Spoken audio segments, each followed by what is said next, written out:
Bismillahirrahmanirrahim. Assalamualaikum warahmatullahi wabarakatuh. Selamat pagi Bapak Ibu. Ya, terima kasih sudah berkenan hadir memenuhi undangan yang sudah diinisiasi oleh pihak sekolah ya. Untuk kesempatan yang pertama, saya sudah izin dengan Ibu Kepala Sekolah terkait sesi pertama ini karena kami di Pendidikan Guru Penggerak memiliki tugas dan tanggung jawab untuk mendiseminasikan itu adalah menyebarkan apa yang sudah kami peroleh, apa yang sudah kami ajarkan kepada rekan-rekan yang ada di Guru Penggerak untuk juga ditularkan kepada rekan-rekan yang ada di sekolah masing-masing. Nah, tema yang saya ambil kali ini adalah karena kami memang ditugaskan di bagian budaya positif Bapak Ibu ya. Sebelum kita mulai, nah budaya positif nanti terkait dengan kalau Ibu Kepala Sekolah tadi berbicara tentang begitu banyak pelanggaran-pelanggaran yang ada di sekolah, dan bagaimana supaya kita bisa bertindak, bisa melaksanakan pembinaan kepada siswa dengan cara-cara yang positif. Baik Bapak Ibu, sebelumnya kita mulai dengan menyimak satu video berikut ya. Pemirsa, aksi perundungan pelajar SMP di Cilacap, Jawa Tengah membuat warga marah.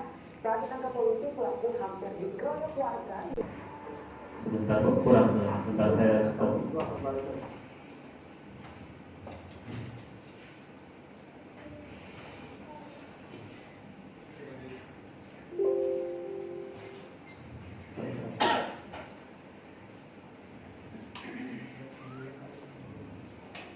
Pemirsa, aksi perundungan pelajar SMP di Cilacap, Jawa Tengah membuat warga marah. Saat ditangkap polisi, pelaku hampir dikeroyok warga yang geram dengan aksi sadis pelaku.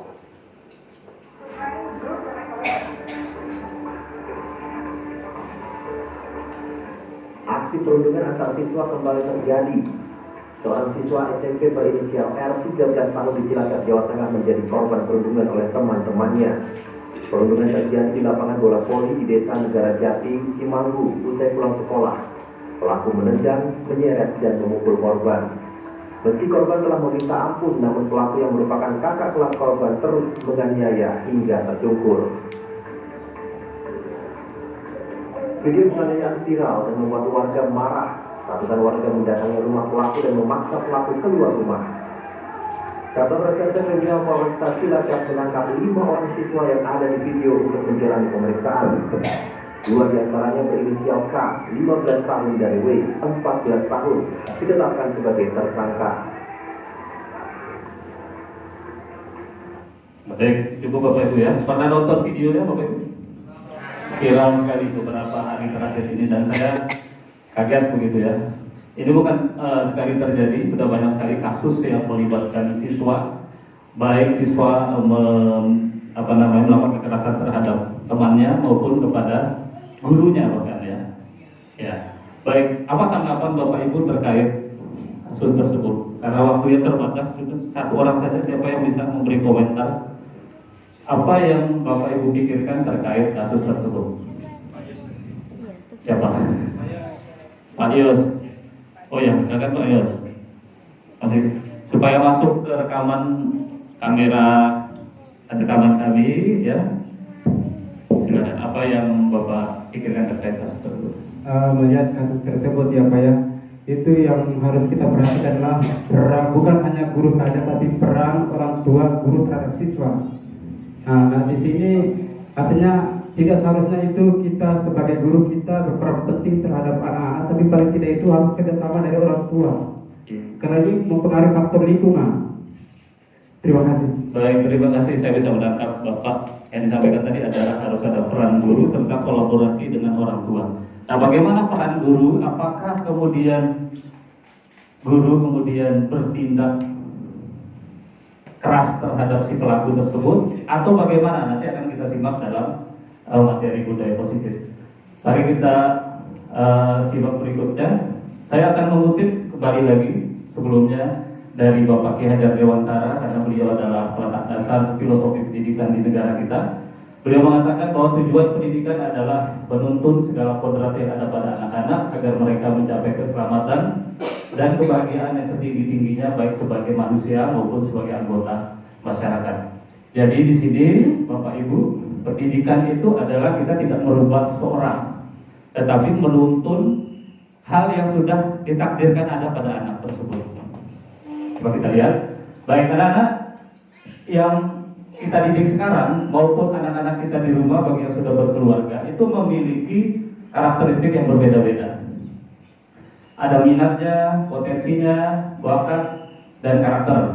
Nah, kemudian tugas kita sebagai guru itu adalah memberi tuntunan, menuntun mereka bagaimana mereka bisa mencapai kebahagiaannya tadi, ya. Karena pendidikannya nanti bisa diarahkan pada hal-hal yang dicapai, yang bisa dipakai mereka untuk kehidupannya kelak ketika dewasa.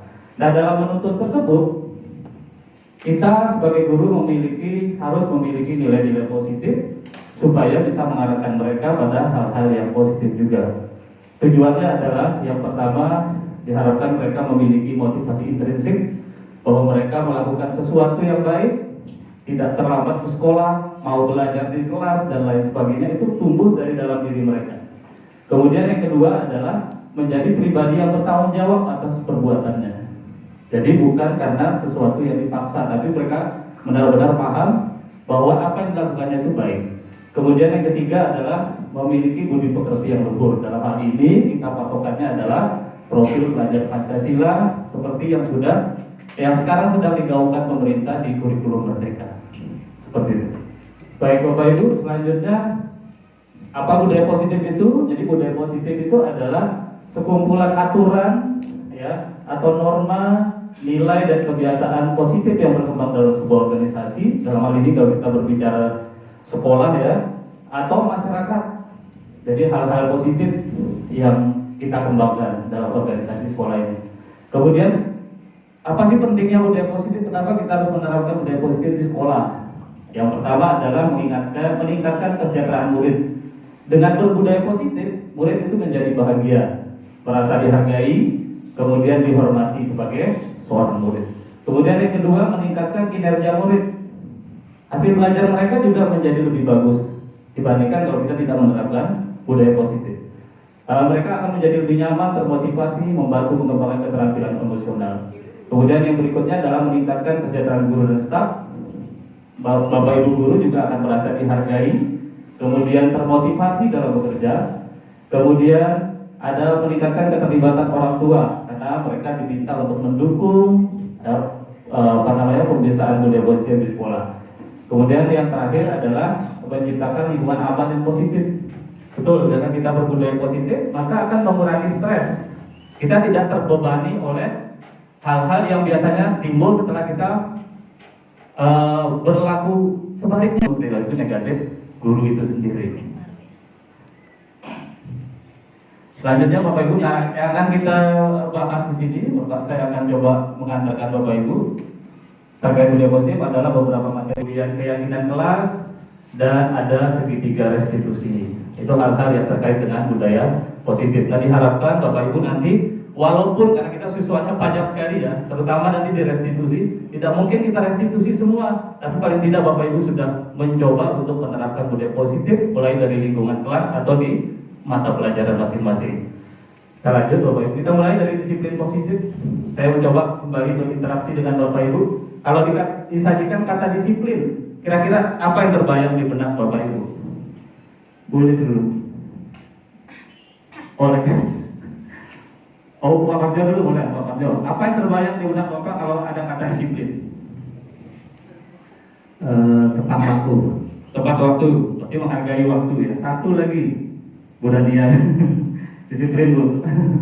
Apa yang berrelasi yang terhubung dengan kata disiplin? Kalau sebagai siswa, disiplin bagi mereka ya ada tugas, kerjakan dengan baik, tanggung jawabnya bertanggung jawab begitu ya. tanggung jawab penuh. Jadi ya ada tugas, kerjakan, ada waktu yang sudah ditentukan, ya datang begitu. Baik, komitmen gitu seperti itu. Baik, terima kasih Pak Kamjo dan Bu Dandia sudah mencoba memberikan pandangan Baik, coba kita pahami ternyata disiplin itu berasal dari kata disiplina ya, dari bahasa Latin. Artinya itu adalah belajar. Atau kata ini juga berarti disiplina. Disiplina itu pengikut atau murid. Nah, kalau disiplina dan disiplin itu pengikut itu kan harus sebenarnya mengetahui kenapa dia mengikuti sesuatu, mengapa dia harus mau belajar dan lain sebagainya. Sehingga pengertian disiplin ini mungkin agak berbeda dengan yang kita pahami selama ini ya Bapak Ibu ya. Disiplin itu kemudian berkembang menjadi sebuah konsep tentang belajar mengontrol diri atau menguasai diri untuk memilih tindakan yang berdasar pada nilai-nilai dihargai atau diyakini. Jadi ketika kita bisa untuk mengontrol diri, bisa untuk melakukan sesuatu sesuai dengan apa yang kita yakini, nilai-nilai kebajikan tentunya ya, maka kita sudah disebut dengan disiplin. Sebenarnya bahwa itu bagus buat dia, maka itu sudah termasuk dalam disiplin. Jadi ada proses. Baik, selanjutnya adalah dalam nilai-nilai kebajikan, kita di Indonesia ini mengenal standarnya di profil pelajar Pancasila. Ada banyak nilai-nilai kebajikan lain Bapak Ibu ya. Cuma karena di kurikulum Merdeka di sini ada sedang digaungkan tentang profil pelajar Pancasila, ya ini patokan kita. Bagaimana nilai-nilai kebajikan itu bisa kita kembangkan. Ada, saya yakin sudah tahu semua ya, ada 6 ya, ada 6 dimensi profil pelajar Pancasila. Yang pertama adalah beriman dan bertakwa kepada Tuhan Yang Maha Esa dan berakhlak mulia, kemudian berkebinekaan global, bergotong royong, kreatif, benar kritis dan mandiri. Nah, ini yang menjadi acuan kita semua. Seperti apa nanti hal-hal yang harus menjadi acuan siswa dalam berperilaku tersebut. Oke, kita lanjut ke bagian motivasi, penghargaan dan hukuman. Saya pertanyaan lagi nih. Mengapa manusia melakukan sesuatu? Ada yang bisa. Mengapa sih murid terlambat? Mengapa murid itu mau mengerjakan PR? Kira-kira apa? Punya tujuan. Tujuannya apa, Bu? Apa? Tergantung individunya. Seperti apa misalnya? Terima kasih Bu. Ya, ada tujuan betul. Tujuannya apa, Bu? Kalau yang selama ini Bu, Iya. identifikasi apa tujuannya? Ya kalau saya yang bolos itu kan Ya. biasanya tanpa tujuan. Apa tujuan? Iya. Iya. Yang belajar pun tujuannya apa? Mengapa mereka mau belajar? Ya dapat ilmu. Dapat ilmu. Baik, terima kasih. Ternyata coba kita gali dari mengapa manusia melakukan sesuatu dari sebuah teori motivasi ya yang dikembangkan oleh Diana Gosen, ini seorang ahli.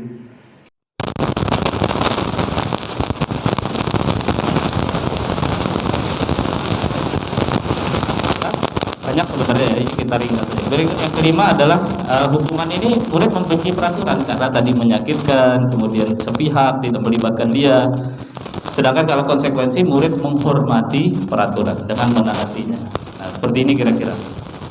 Jadi yang kita harapkan itu adalah tentunya lebih contoh kepada konsekuensi. Tapi nanti ada yang lebih tinggi lagi dari konsekuensi, ya. Dan kita sebisa mungkin di sini menghindari namanya hukuman. Seperti itu. Baik. Nah, apa yang Bapak Ibu lakukan supaya murid itu mau menjawab pertanyaan di kelas? Saya yakin ini sering ini dilakukan oleh Bapak Ibu guru. Kira-kira apa yang dilakukan supaya mereka mau menjawab, kemudian mau masuk tepat waktu dan lain sebagainya? Kira-kira apa?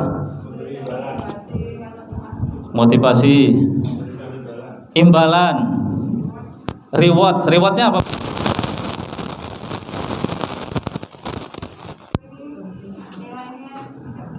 Oh iya, baik.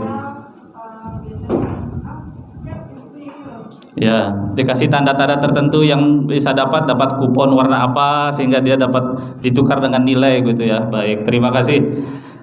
Coba kita lihat. Nah, ini saya kembali mengutip pendapat seorang ahli psikologi bernama Alfikon.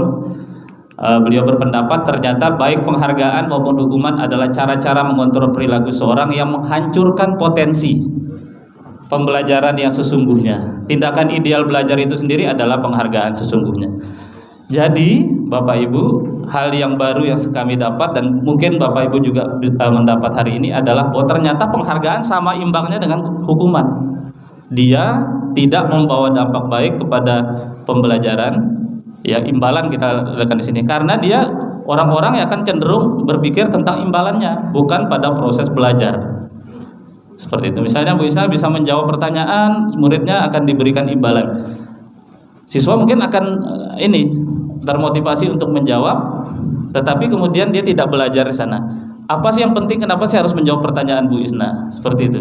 Kalau dia tidak diberikan imbalan, ya, mungkin dia akan mulai berpikir dengan memanfaatkan motivasi intrinsik di dalamnya, bukan karena didorong oleh imbalan. Seperti itu. Jadi kita mulai bergeser Bapak Ibu ya.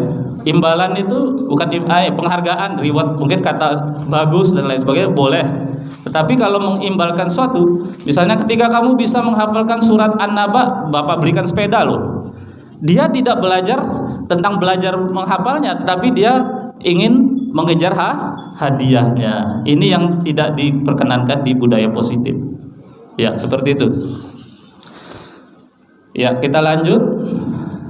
Ya. Kemudian oke. Ada kebutuhan dasar manusia. Kita kembali ke kasus yang tadi. Kenapa sih anak tadi memukul si temannya, membuli temannya? Pernah tidak ada Bapak Ibu mengajak siswa kalau ada pelanggaran, ya, memukul teman atau dia mencontek di kelas dan lain sebagainya, Bapak Ibu menelusuri kenapa dia melakukan itu? Pernah ya? Sering. Pernah nggak apa yang ditemukan di sana? Kenapa dia melakukan itu? Bercanda. Ya, nanti kita temukan bercanda itu ada kebutuhannya, betul. Ya, ada kebutuhannya. Betul, bercanda dan lain sebagainya. Baik, kita lihat. Ini ada kasus, ini saya sarikan dari modul guru penggerak ya. Ada Badu. Ini saja bukan orang yang asli ini kan. Ini ilustrasi supaya Bapak Ibu bisa sampaikan. Badu ini dilaporkan teman-temannya karena sering meminta makanan secara paksa. Banyak yang mengeluh temannya ya, makanannya habis karena dimakan oleh Badu. Coba kita lihat. Kenapa Badu melakukan hal tersebut? Ternyata dipengaruhi oleh kebutuhan tadi. Menurut seorang ahli psikologi, William Glasser, ada sebuah teori namanya teori pilihan, ya, atau choice theory, mengatakan bahwa manusia itu bertindak untuk memenuhi kebutuhan dasar. Jadi bukan untuk hal-hal lain, tapi sebenarnya untuk memenuhi kebutuhan yang ada di dirinya. Apa kebutuhan dasar tersebut? Nah, ini ada 5 ya. Yang pertama ada kebutuhan bertahan hidup, kemudian kasih sayang dan rasa diterima, kebutuhan kebebasan, kesenangan dan penguasaan. Oke, kita lihat. Kalau di Badu tadi, yang pertama kebutuhan bertahan hidup, apa saja? Makanan, kesehatan, rumah, rasa aman. Kalau kita lihat dari kasus Badu tadi, mungkin setelah dikasih tahu, kenapa dia merebut makanan temannya? Bisa jadi dia karena ingin memenuhi kebutuhan akan bertahan hidup. Kira-kira apa? Karena dia lapar. Wajar, sehingga kita perlu untuk menyelami itu. Oh, ada kebutuhan laparnya yang belum terpenuhi saat itu. Ya, seperti itu ya, kebutuhan bertahan hidup. Kemudian yang kedua ada kebutuhan akan kasih sayang dan rasa diterima. Ya, yaitu kebutuhan tetap terhubung dengan orang lain, ingin disukai dan ingin diperhatikan.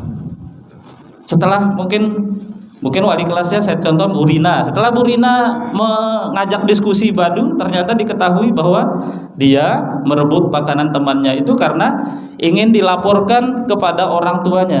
Setelah dilaporkan orang tuanya, orang tuanya dipanggil guru, sehingga orang tuanya kembali mengajak berbicara dia, sehingga dia merasa untuk kebutuhan ingin diperhatikan oleh orang tuanya. Jadi kebutuhan ini yang sedang ingin dipenuhi oleh si Badu tadi. Kenapa dia merebut makanan temannya? Yang ketiga adalah kebutuhan penguasaan, dianggap berharga, diakui dan dihormati. Kembali kalau ke Badu tadi, merebut makanan temannya mungkin supaya teman-temannya segan pada dia, ya, merasa bahwa dia perlu untuk ditakuti sebagai sosok yang harus yang kuat, sosok yang kalau dia minta sesuatu dia harus dipenuhi. Nah, inilah kebutuhan yang disebut dengan penguasaan, mau berkuasa terhadap teman-temannya. Kemudian yang berikutnya adalah kebutuhan akan kebebasan, ya, mandiri, punya ruang gerak sendiri, mengendalikan arah hidupnya. Ya, Badu tadi kenapa merebut makanan temannya? Oh, karena dia makanannya seringkali nugget terus, nggak pernah berubah. Oh, berarti dia ingin ada variasi makanan dari makanan teman-temannya, sehingga kebutuhan kebebasannya bisa terpenuhi. Dia tidak mau dipaksa nugget terus. karena ibunya memasakkan makanan yang monoton seperti itu, sehingga kebutuhan kebebasan itu ingin dipenuhi olehnya. Kemudian yang berikutnya adalah kebutuhan akan kesenangan, ingin bermain, tertawa, bergurau, melucu. Ya, Badu kenapa merebut makanan temannya? Karena setelah teman-temannya merasa kehilangan makanannya tadi, dia akan tertawa jingkrak kesenangan. Seperti itu. Dia ingin supaya ekspresi teman-temannya menjadi kesenangan bagi dirinya sendiri. Ya, kepuasan bagi dirinya sendiri. Ya, menikmatinya. Jadi psikopat. Menikmatinya. Ya. Seperti itu kebutuhan manusia. Sehingga kita, Bapak Ibu, mohon nanti diperhatikan ketika membina murid, ya, termasuk pelajaran bagi saya membina anak di rumah, untuk memperhatikan ternyata manusia punya kebutuhan ini yang harus dipenuhi. Ya, harus dipenuhi. Kita tidak boleh langsung menjustifikasi siswa kamu ini nakal sekali. Penuhi. Oh, ada kebutuhan yang ingin dipenuhi, betul. Kenapa siswa bolos? Kebutuhan apa kira-kira? Kenapa siswa bolos? Kenapa dia tidak mau di dalam kelas? Kebebasan, dia ingin bebas. Bisa kita rubah dengan merubah pola mengajarnya, jangan di dalam kelas terus. Ubahlah mungkin ke gunung gitu ya. Enggak ya. Ke pantai.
Yohanes, kamu datang terlambat terus ya.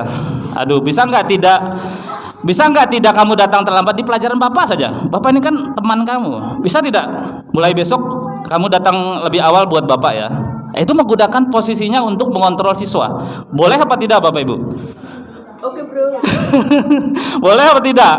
Biasanya siswa akan mulai ikut karena memandang bahwa gurunya adalah sosok yang memang perlu untuk diikuti. Tapi ketika si guru tadi, misalnya guru tadi adalah Pak Marsono misalnya, Pak Marsono yang bilang tadi, Pak Yohanes kamu datangnya buat Bapak lebih cepat ya, saya nggak mau minggu depan kamu datang ini. Saya sebagai teman saya ingin kamu perilakunya bagus. Ketika Pak Marsono mohon maaf berhalangan hadir, maka perilaku yang muncul dari Yohanes itu tidak konstan, karena dia memanfaatkan posisi Pak Marsono selaku temannya.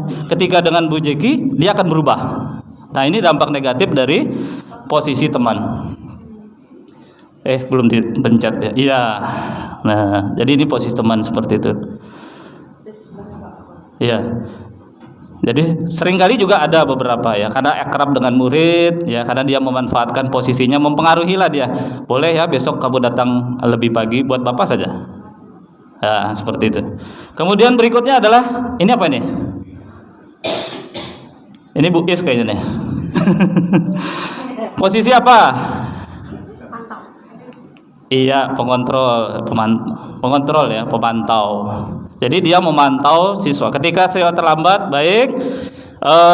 Setelah masuk, sekarang jam berapa?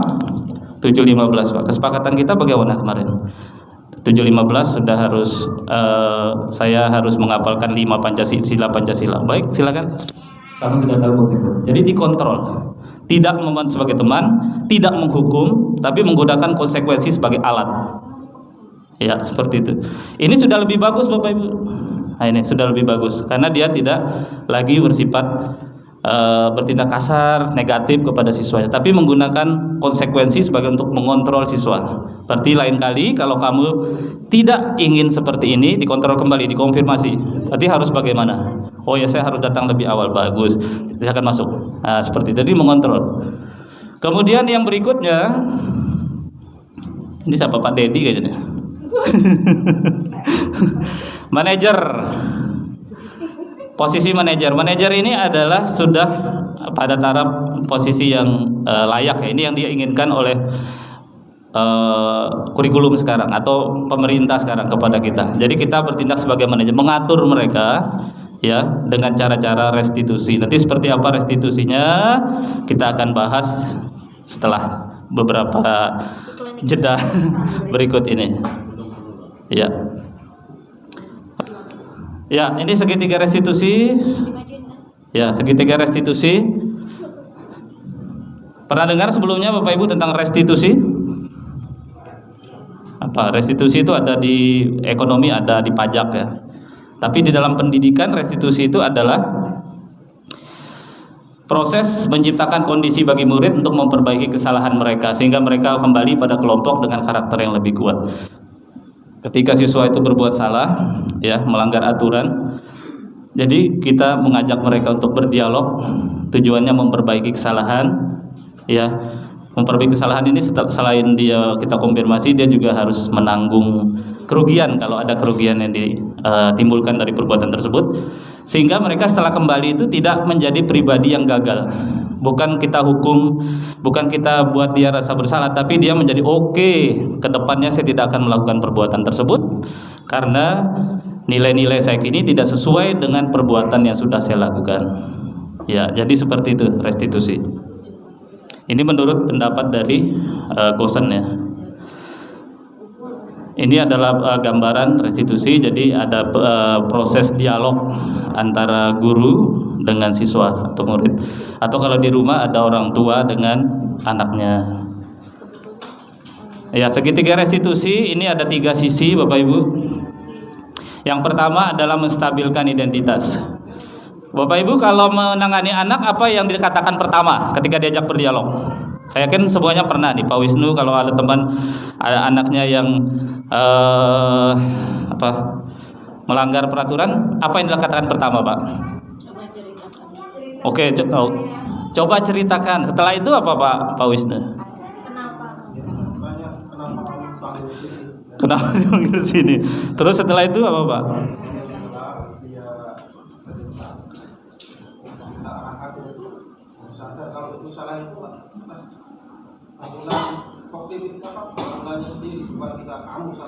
Baik, baik, terima kasih Pak. Bu Susi mungkin pernah menangani siswa? Apa yang dikatakan pertama ketika ada proses dialog dengan siswa? Ya, kenapa kamu berbuat seperti itu? Terus? berbuat seperti ini? Terus apa yang kamu, pertama apa salahmu? Terus apa yang kamu lakukan? Oke, iya, terima kasih. Kita lihat segitiga restitusi yang pertama adalah bagian yang paling bawah, menstabilkan identitas. Penting Bapak Ibu untuk misalnya kita ajak siswa karena dia mungkin bolos. Ya silakan, boleh. Gimana? Ceritakan apa tadi yang kamu lakukan, boleh. Setelah itu jangan lupa distabilkan identitasnya. Karena anak-anak atau kita pun orang dewasa yang melakukan kesalahan, seringkali setelah melakukan kesalahan itu ada merasa bersalah. Ya, kita akan merasa diri kita itu adalah orang yang gagal dalam tidak memenuhi tuntutan-tuntutan dari sosial kita seperti aturan, tuntutan masyarakat dan lain sebagainya. Sehingga penting untuk kita cantumkan kalimat misalnya baik nggak apa-apa, setiap orang pernah salah, atau nggak apa-apa. Tentunya kamu bukan satu-satunya melakukan ini. Bapak juga pernah salah kok dulu, nggak apa-apa. Itu artinya supaya dia tuh merasa tenang, stabil identitasnya. Oh berarti saya nggak sendiri gitu kan, Pak Guru juga pernah, jadi kan seperti itu. Karena hakikat manusia itu adalah tempat salah. Ada nggak manusia yang tidak pernah salah? Tidak ada. Kita harus memahamkan siswa bahwa setiap orang pernah bersalah dan dia harus belajar dari kesalahannya. Jadi itu yang paling penting. Kemudian atau yang pernah saya lakukan di Pak Bambang kemarin ya, saya ajak beliau bagian dari restitusi. Boleh kita katakan misalnya baik, Bapak tidak mau mencari siapa yang salah, saya mau mencari penyelesaian dari masalah ini. Mari kita berbicara. Nah, seperti itu kan lebih stabil. Anak-anak jadi lebih terbuka gitu. Oke Pak, saya mau cerita. Tapi kalau baik, gimana tadi? Pelanggaran terus. Ceritakan. Dia akan menutup diri. Ingat kembali lagi ke tadi, karena hukuman dia akan mulai berbohong, menyembunyikan cerita aslinya. Tapi kalau kita baik, kamu pernah salah, gak apa-apa, itu manusiawi. Coba ceritakan ke Bapak, gimana kejadiannya? Seperti itu. Selanjutnya adalah yang kedua, validasi tindakan yang salah. Nah, kita tanyakan, kata Pak Wisnu tadi, kenapa kamu melakukannya? Kamu punya alasan ya? Coba ceritakan alasan, kenapa kamu melakukannya? Biasanya itu anak akan mengungkapkan alasan setelah kita menstabilkan identitas. Ya, setelah dia bercerita, kita bisa mengklasifikasi kebutuhan apa yang ingin dipenuhi oleh si anak tersebut. Ketika dia bolos, oh dia ingin kebebasan. Jadi kamu mau bebas ya nak ya? Oh karena tadi kamu bolos, tadi kamu bosan di kelas. Iya Bu. Oke baik. Berarti kamu ingin lebih variasi pembelajarannya. Iya Bu. Itu jadi pembelajaran bagi si guru itu. Sampaikanlah kalau itu Bapak Ibu yang restitusi bukan gurunya, sampaikan ke guru. Oh anak ini mau bebas. Ciptakan pembelajaran yang lebih memenuhi kebutuhan akan kebebasannya, keinginannya, eksplorasinya. Ya, bukan hanya monoton di kelas, bukan hanya pembelajarannya itu saja. Ya. Jadi itu. Atau ini, yang ketiga ada menanyakan keyakinan. Nah, ini penting juga. Tanyakan. Coba perbuatan kamu tadi, kamu masih ingat tidak keyakinan kelas kita? Atau kamu masih ingat tidak peraturan di sekolah kita tentang A, B, C, D? Sebutkan, ajak dia mengingat, recalling pengetahuannya. Setelah itu hubungkan. Nah, dari peraturan tersebut, dari keyakinan tersebut, apakah kamu sudah menunjukkan sesuatu yang sesuai dengan keyakinan tersebut? Ajak dia untuk menganalisis. Ya, setelah 3 proses ini selesai, kalau dia menimbulkan kerugian, ada kerusakan, ada temannya yang terluka, ajak dia untuk berpikir langkah-langkah apa yang akan ditempuh untuk mengganti kerusakan atau kerugian tersebut. Ya, jadi penting untuk jangan sampai selesai sampai di situ. Harus ada tanggung jawabnya tadi. Tapi ingat dengan suasana yang positif. Jangan nanti setelah ini positif, segitiga restitusinya setelah selesai, baik, karena kamu salah, Bapak nggak mau tahu ya, ganti itu kursi yang sudah kamu rusak. Itu kan jadi negatif lagi. Tapi upayakan misalnya, baik karena ada kerusakan, coba menurut kamu cara yang paling tepat untuk mengganti kerusakan kursi itu bagaimana? Oke, saya akan mengganti, Pak. Dengan cara apa? Saya beli sendiri atau apa dan seterusnya. Kalau sudah diapresiasi proses restitusinya, berarti dia sudah berhasil untuk menyelesaikan masalah sendiri dengan dituntun oleh Bapak Ibu. Karena tadi ingat sekali lagi filosofi KHD tadi, menuntun kodrat anak. Kita hanya menuntun saja, tidak merubah anak itu menjadi yang kita inginkan. Tidak mungkin Bu Pipi saya rubah menjadi Bu Ismi, karena setiap orang punya karakter yang berbeda-beda, minat yang berbeda-beda. Tidak mungkin kita menanam padi, kita berniat menanam, kemudian mau kita harapkan dia bertumbuh menjadi jagung. Begitu juga sebaliknya. Jadi tugas guru itu hanya menuntun saja, menyediakan kondisi supaya anak-anak ini bisa tumbuh sesuai dengan kodratnya masing-masing. Ya, baik Bapak Ibu, setelah saya tadi memaparkan tentang konsep-konsep tentang budaya positif, tentunya tidak lengkap kalau saya tidak menyertakan contoh-contoh implementasi dari budaya positif yang sudah saya lakukan. Nah, terkait dengan implementasi tersebut, saya sudah menerapkan dua hal. Yang pertama adalah terkait pembentukan keyakinan kelas di kelas saya sendiri, yaitu di kelas 8E. Kemudian yang kedua adalah praktek segitiga restitusi di kelasnya Bu Rina dan juga di kelas 9B ya. Baik, seperti apa gambarannya mari kita simak dalam video berikut ini. Yang pertama ini adalah praktek segitiga restitusi dulu yang sudah saya lakukan di kelas 9E dan 9B.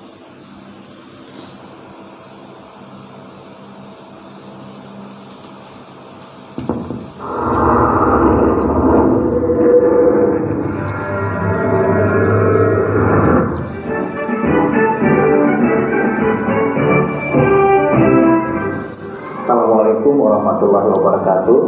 Apa kabar Bapak Ibu para pembelajar dimanapun berada? Jumpa lagi. Hari ini akan disajikan video praktek segitiga restitusi dari dua kasus pelanggaran aturan oleh murid di sekolah saya. Bapak Ibu, restitusi adalah proses menciptakan kondisi bagi murid untuk memperbaiki kesalahan mereka, sehingga mereka bisa kembali ke kelompok mereka dengan karakter yang lebih kuat. Segitiga restitusi memiliki tiga sisi. Yang pertama, menstabilkan identitas. Yang kedua, validasi tindakan yang salah. Dan yang ketiga adalah menanyakan keyakinan. Bagaimana praktiknya? Mari kita simak dalam video berikut ini. Ya, di kasus yang pertama ini di kelas 9E ya.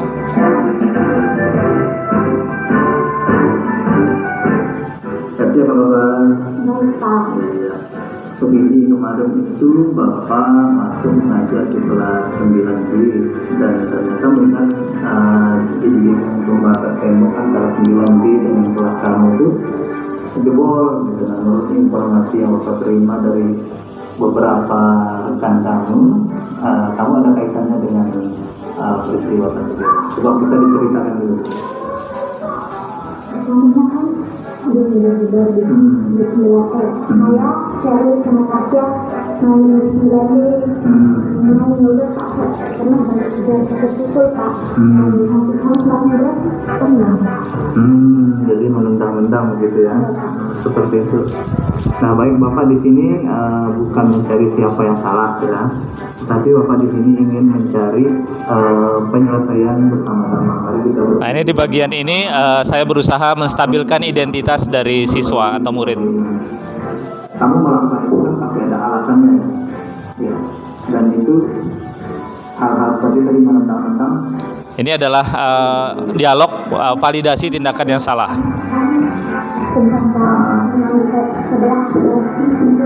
Jadi karena adanya keseruan itu ya gitu ya. Ya Bapak bisa memahami, dan sekarang juga kita bicarakan keyakinan bersama di kelas atau peraturan kita. Yang bagian ketiga ini adalah dialog menanyakan keyakinan apa yang sudah diketahui oleh siswa dan juga peraturan-peraturan bersama yang ada di sekolah. Terkait dengan memelihara, ada tidak memelihara apa namanya kelas atau barang-barang yang ada di seperti peraturan.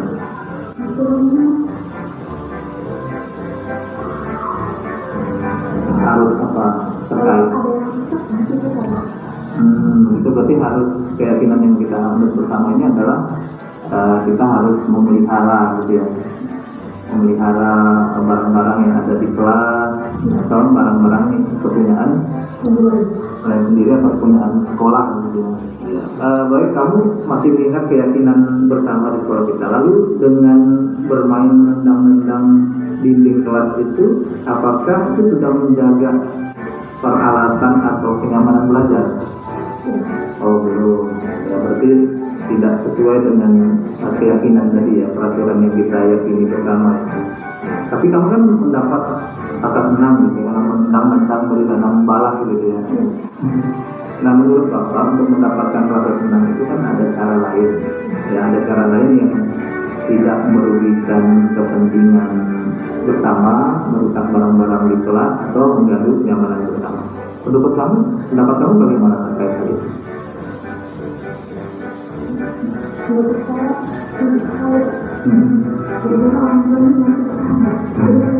Berarti dalam mendapatkan rasa senang, kamu setuju nggak ada cara-cara lain yang bisa kita pakai, maksudnya kita bersenang-senang dengan cara lain yang tidak merugikan orang?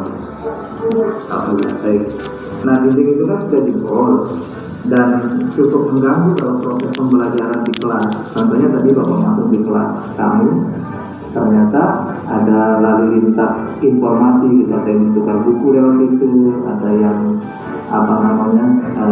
bermain-main lewat itu, padahal gurunya sedang ada di kelas. Nah sehingga tuh perlu diperbaiki gitu ya. Nah, Bapak Ibu, di bagian ini selain 3 sisi restitusi tadi kita jalankan, kita juga perlu untuk meminta siswa tersebut atau murid tersebut bertanggung jawab terhadap apa yang dilakukannya, ya. Jadi kalau terjadi kerusakan itu kita juga menuntun dia bagaimana menemukan caranya agar dia mengganti kerusakan tersebut. Atau kalau di kasus lainnya mungkin Bapak Ibu melihat ada misalnya hal-hal yang membuat orang lain, temannya sakit dan lain sebagainya akibat perbuatan tersebut, kita sebagai guru juga harus menuntun dia untuk bertanggung jawab atas perbuatannya tersebut. Coba kita simak kembali percakapan terkait dengan upaya saya untuk meminta murid bertanggung jawab atas perbuatan yang dilakukannya. Lalu apa yang akan kamu lakukan kira-kira untuk mengganti kerusakannya? Ganti papannya, pakai sabun, ganti papannya.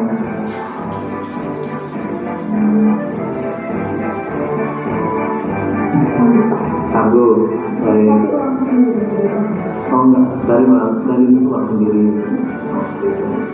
Nah, kalau misalnya Bapak sarankan, misalnya kalau istilahnya diperbaikinya, kalau kamu lem saja yang sudah ada, yang bagian yang bolong itu kan masih ada papannya, yang kemarin Bapak bawa ke ruang kepala sekolah.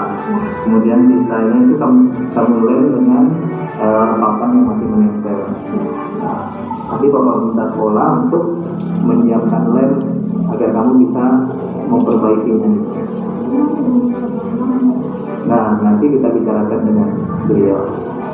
Begitu ya? Oke. Nah, kira-kira kapan kamu akan memperbaikinya? Kamu siapnya kapan? Kalau misalnya masih ada lem kayu, nanti kita coba sekolah mengadaptasinya sehingga kamu tinggal belajar.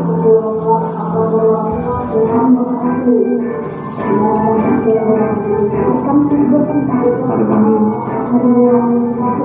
hari Jumat, Jumat ya berarti ya. Baik, nanti Bapak akan meminta Pak Bambang untuk memantau hal ini karena beliau adalah bagian kejuruan dan pesan Bapak adalah mari kita menjaga keyakinan bersama, menaati keyakinan bersama yang ada di sekolah demi keamanan dan kenyamanan kita bersama. Kamu bisa aman belajar, ya, tidak tertekan, atau sekolah atau teman-teman itu juga bisa belajar. Iya. Terima kasih Elvi sudah melaksanakan restitusi ini. Saya ucapkan selamat ya.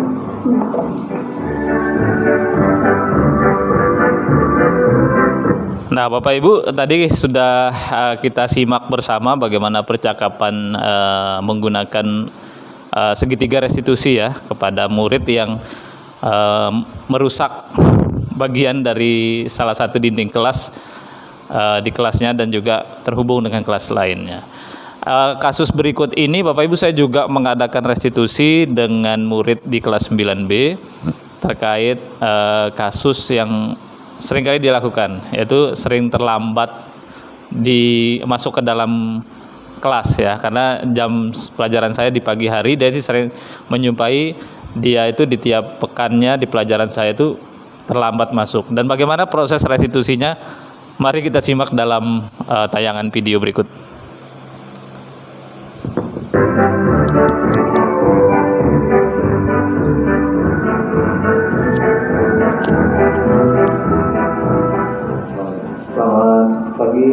Hadir, iya. Gimana tadi? Bapak masuk di kelasnya, Bapak menjumpai selamat lagi hari ini. Iya, seperti itu ya. Baik, Bapak di sini tidak berupaya mencari siapa yang salah, tapi mari kita berupaya mencari penyelesaian yang bersama-sama dengan berpikir tentang apa yang bisa kita lakukan supaya masalah yang terlambatnya tadi bisa kita selesaikan. Kamu tentunya pasti punya alasan kenapa terlambat. Boleh diceritakan? Terlambat tadi saya itu oke, terus ketika sakit terusnya. Jadi ada kejadian juga yang di minggu-minggu sebelumnya, kalau juga penyebabnya sama. Kalau kita kan bangunnya kesiangan, karena sering juga. Iya, jadi bangunnya kesiangan. Nah, selain faktor sakit perut tadi, ada tidak hal lain yang membuat kamu terlambat datang ke sekolah? Bermain HP.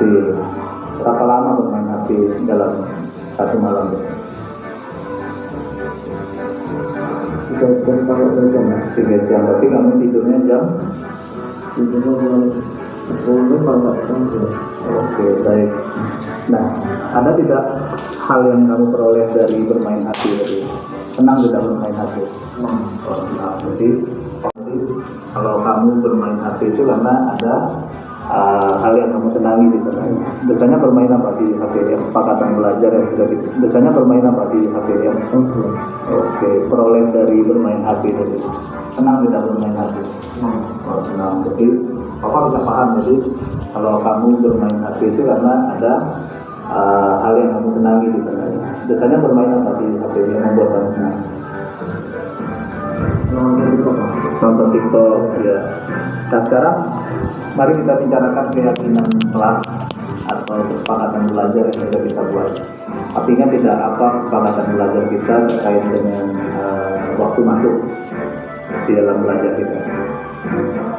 Tidak terlambat kan? Lalu yang tampil tadi seperti apa? Yang kamu lakukan tadi ketika belajar di kelas Bapak tadi bagaimana? Kamu masuknya bagaimana? Lambat ya. Baik, ternyata kamu masih mengingat keyakinan kelas atau kesepakatan belajar kita ya. Lalu dengan bermain HP terlalu larut, itu apakah itu mendukung kamu untuk bisa datang lebih awal di sekolah? Tidak, ya baik. Tapi kan kamu dapat kesenangan ya? Dapat kesenangan. Nah, menurut Bapak itu banyak hal yang bisa kita lakukan untuk bisa mendapat kesenangan tanpa harus mengorbankan jam istirahat. Nah sekarang tentunya ini tidak boleh dibiarkan berlarut-larut ya, karena kami juga harus belajar dengan durasi waktu yang sudah ditetapkan. Nah, Bapak Ibu, sama dengan kasus yang pertama, saya juga melakukan menuntun murid agar dia bisa memperbaiki perilakunya sesuai dengan nilai-nilai atau keyakinan-keyakinan yang tadi sudah diutarakan sebelumnya. Ya, jadi itulah bentuk di sini adalah bentuk tanggung jawabnya murid agar dia bisa bertanggung jawab atas perilakunya sendiri. Mari kita simak seperti apa dialognya di kasus kedua ini. Oleh sekolah, bagaimana cara kamu memperbaiki ke depan supaya tidak terjadi kembali? Mengulangi bermain HP. Nah, kira-kira nanti berapa lama kamu akan bermain HP? Kalau biasanya tadi 3 jam, nanti berikutnya ini berapa lama? 1 jam saja. Berarti tidur lebih awal gitu ya. Baik. Kapan kamu mulai memperbaiki ini? Kapan kamu akan mulai membiasakan diri untuk mengulangi bermain HP, kemudian tidur lebih awal? Berarti mulai besok. Baik, berarti kita akan coba pantau ya, dan melihat bagaimana perkembangan dari hal yang sudah kamu buat tadi ya, terkait dengan masalah keterlambatan tadi. Dan Bapak minta, marilah kita mematuhi kesepakatan belajar yang sudah kita buat ya, supaya proses belajar kami ya bisa menjadi lebih baik lagi. Tapi terima kasih Fadil sudah bersedia untuk melakukan restitusi. Iya. Perasaan saya sangat lega, Pak, karena sudah bilang. Nah, Bapak Ibu, selain saya melakukan restitusi, saya juga penasaran seperti apa sih respon mereka setelah diadakan restitusi. Jadi saya setelah mengadakan proses dialog, saya coba meminta tanggapan mereka terhadap proses restitusi tersebut. Mari kita simak seperti apa tanggapan mereka.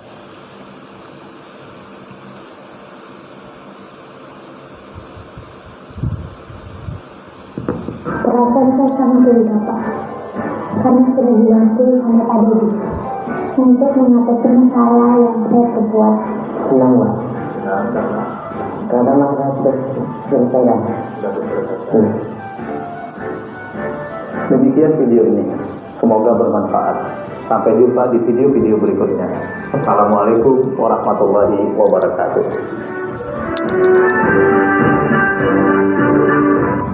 Ya, baik Bapak Ibu, ternyata kita mendengar sendiri tadi bahwa pernyataan mereka jujur gitu kan, bahwa mereka senang setelah adanya proses restitusi.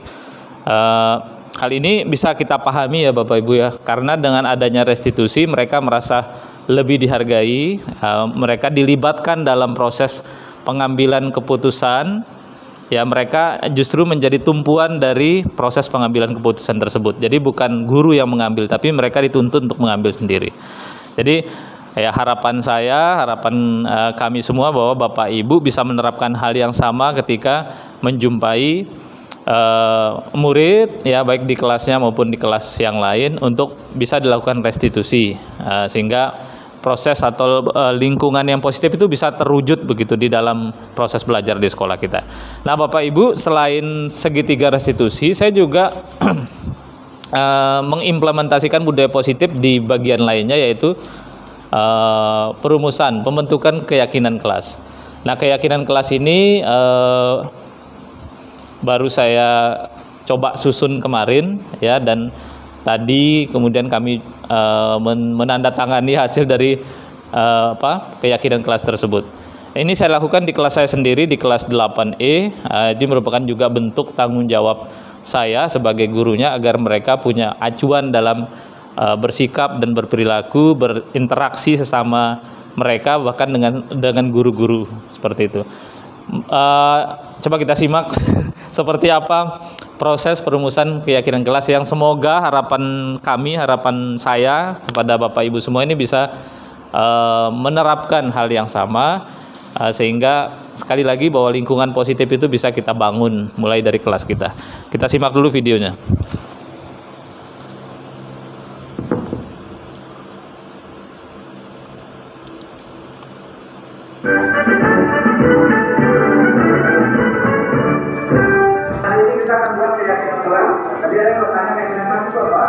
Nah, ini keyakinan kelas ini pembentukannya bertahap Bapak Ibu ya.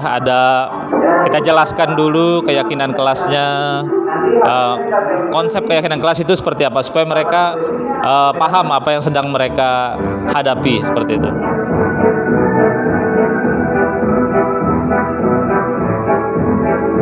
Ya, ini proses penjaringan aspirasi Bapak Ibu ya. Jadi saya melibatkan murid untuk meminta seperti apa sih keyakinan yang atau perilaku-perilaku yang seharusnya tampil begitu di dalam mereka berinteraksi.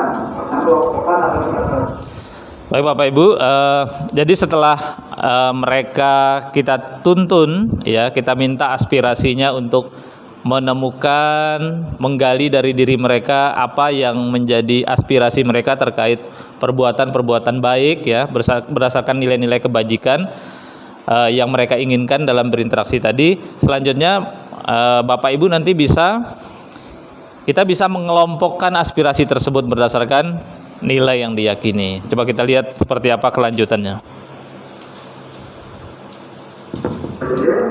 Termasuk nilai yang mana?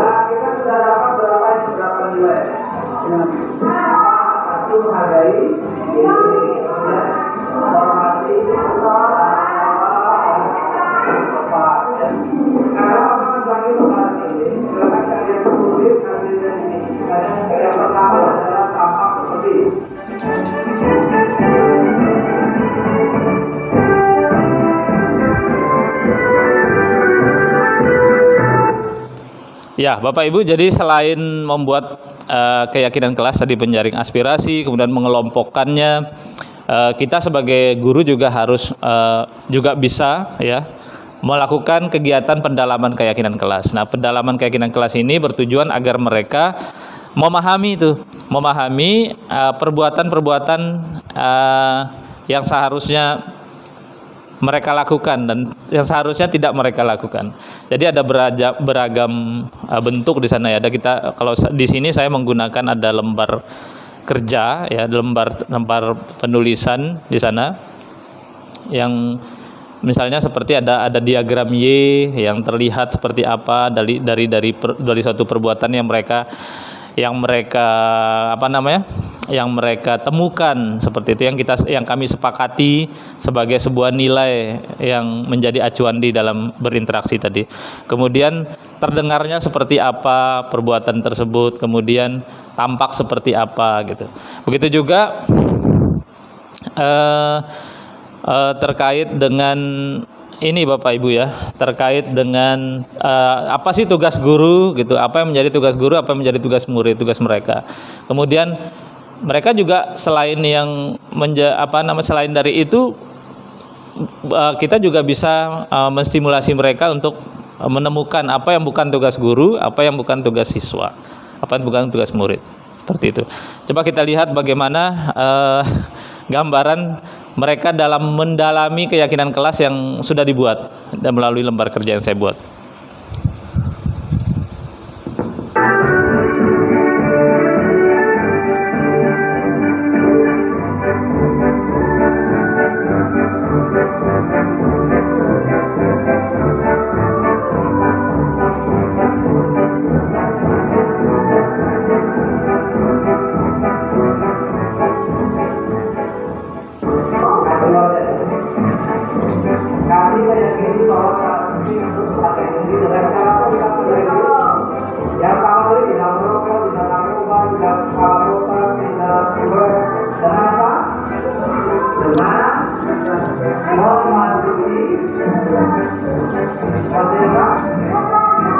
aturan di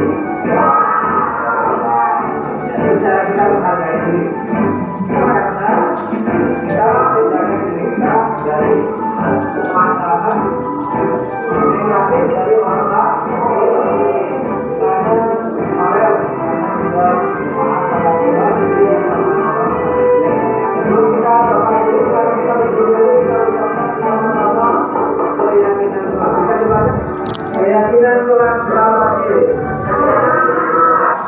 Ya, selanjutnya Bapak Ibu, setelah keyakinan kelas dibuat, didalami, kemudian penting juga untuk diajak mereka mengucapkannya, ya, karena kalau hal yang hanya tertulis saja mungkin kurang mengena ya bagi mereka, sehingga harus juga selain mereka membuatnya, mereka juga harus distimulus untuk mengucapkannya dan meresapkan dalam hati mereka apa yang menjadi keyakinan mereka tadi.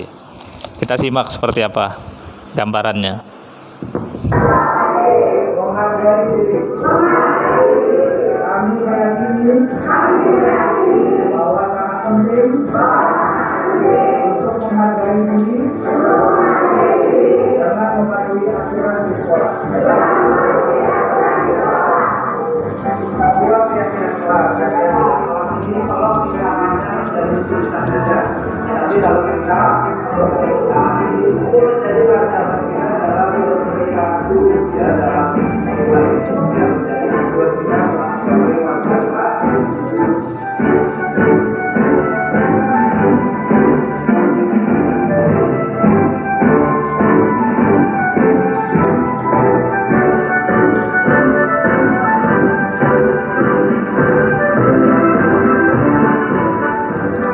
Nah, Bapak Ibu, ini adalah gambaran atau dokumentasi ketika mereka menandatangani keyakinan kelas yang sudah mereka buat, ya. Tujuannya adalah sebagai bentuk menjaga komitmen, ya, menjaga komitmen mereka agar mau melaksanakan keyakinan ini di masa-masa berikutnya, seperti itu. Selain para siswa, ya. Jadi selain para siswa, saya juga sebagai guru memfasilitasi penandatanganan itu, ya, memfasilitasi penandatanganan itu kepada ibu kepala sekolah yang tadi pagi kami minta tanda tangannya, seperti itu. Baik Bapak Ibu, itulah tahapan-tahapan dalam pembuatan keyakinan kelas yang sudah saya implementasikan di kelas saya sendiri. Nah, harapannya sekali lagi Bapak Ibu, ya, kita semua di sini dapat mengimplementasikan konsep-konsep dari budaya positif yang sudah kita bahas bersama tadi, yang sudah kita diskusikan bersama tadi. Ya. Baik Bapak Ibu, demikian pemaparan diseminasi saya terkait budaya positif. Harapannya adalah mari kita mulai merubah peran-peran dari yang sebelumnya belum positif menjadi lebih positif, atau yang menjadi positif, atau bagi yang sudah positif semakin positif lagi, seperti itu, untuk sekali lagi mewujudkan lingkungan positif, mewujudkan suasana positif, baik untuk berinteraksi antar siswa maupun interaksi antar siswa dengan guru, ya, murid dengan guru, ataupun antar guru dengan guru, antar semua warga sekolah di sekolah kita semua. Karena dengan suasana yang positif lah proses belajar mengajar bisa tercapai secara maksimal.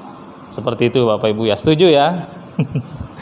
Baik Bapak Ibu, terima kasih atas perhatiannya di waktu yang cukup panjang ini. Terima kasih atas partisipasinya dalam tanya jawab tadi yang luar biasa. Semoga kita bisa menerapkan hal-hal yang sudah kita bicarakan hari ini. Saya mengucapkan sekali lagi terima kasih dan permohonan maaf jika ada hal yang kurang berkenan di hati para Bapak Ibu semuanya. Saya akhiri, Assalamualaikum warahmatullahi wabarakatuh.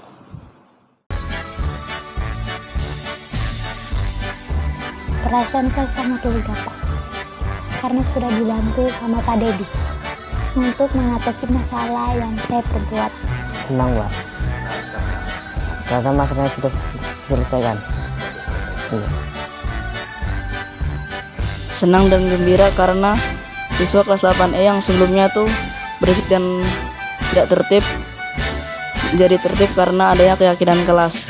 Asik dan senang karena saya baru pertama kali membuat keyakinan seperti ini selama saya menjadi kebaikan untuk saya lebih khusus. Artinya mungkin selama ini yang namanya manusia itu kan kekeliruan dalam menyikapi anak-anak itu pasti ada. Selama menerapkan budaya positif, saya memperoleh hal-hal baru dan berharga. Misalnya membiasakan diri mengelola emosi ketika melihat pelanggaran yang dibuat oleh murid. Bersikap sabar dalam menuntun mereka menemukan solusi dari permasalahan yang diperbuat, serta mendampingi mereka dalam menemukan nilai-nilai kebajikan sebagai acuan dalam pembuatan keyakinan kelas. Meskipun saya masih menemui kendala ketika restitusi, yaitu masih menggunakan dialog yang kaku. Kedepannya, saya akan terus berupaya mengimplementasikan restitusi dan budaya positif lainnya agar kualitasnya menjadi semakin baik.